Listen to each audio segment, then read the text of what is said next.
कुत्ता रोते हुए, माँ तू इतनी जल्दी मुझे छोड़कर चली गई हो, अब मुझे कौन दूध पिलाएगा, कौन मेरा ख्याल रखेगा।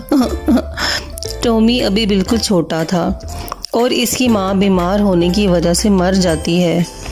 वो छोटा ज़रूर होता है लेकिन समझदार होता है।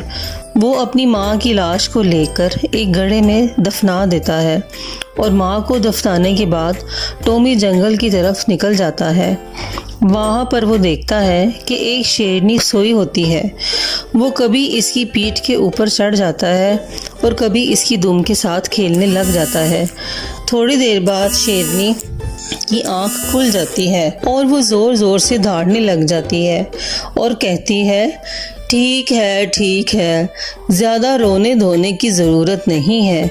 आज मेरा पेट वैसे भी भरा हुआ है, नहीं तो मैंने तुम्हें खा जाना था। टॉमी वहाँ से निकलता है और कहता है, आज तो बाल बाल बच गए।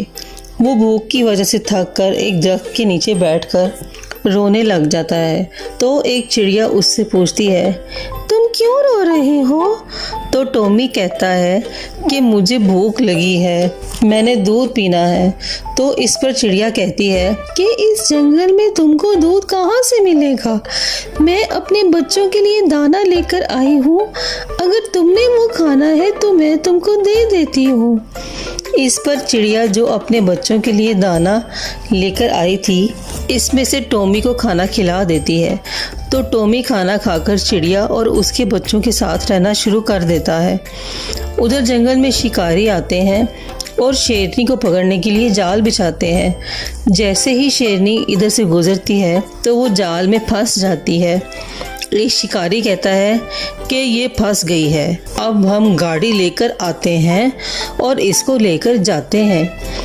जैसे ही शिकारी गाड़ी लेने के लिए शहर की तरफ जाते हैं, इतनी ही देर में टॉमी चिड़िया के साथ वहां से गुजरता है और देखता है कि शेरनी जाल के अंदर फंसी हुई है।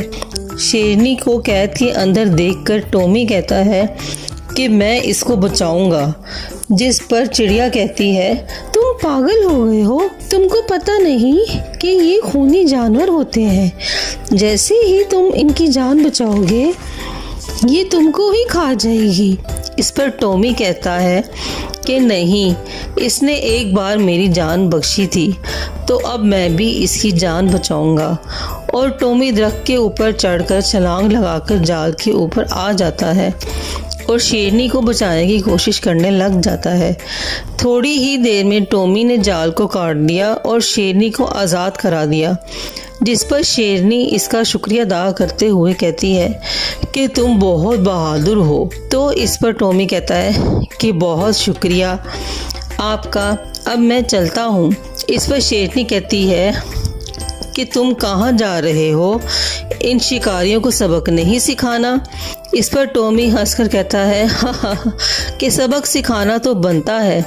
इतने में शिकारियों की गाड़ी आ जाती है और वो इनकी खूब पिटाई करके इनको वहाँ से भगा देते हैं।